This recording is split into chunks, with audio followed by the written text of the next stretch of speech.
Hey guys, welcome back to the channel. In today's video, I'm going to show you how to set up a credit limit increase on Bright.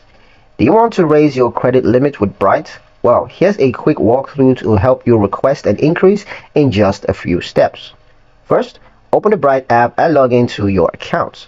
And then, from the home dashboard, tap on Credits and then select the card that you want to modify.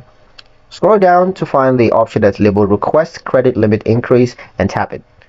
Bright will ask you to review or update your current income and employment information. This helps to determine your eligibility. So once updated, tap Submit Request. In some cases, Bright may also ask for supporting documents like a recent pay stubs or bank statement, so you have those ready.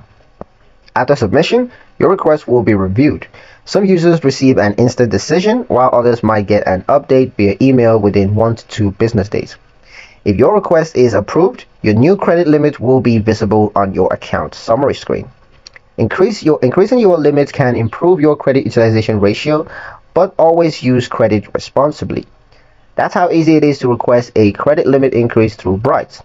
If you found this helpful, then don't forget to like, share, and subscribe for more quick tutorials.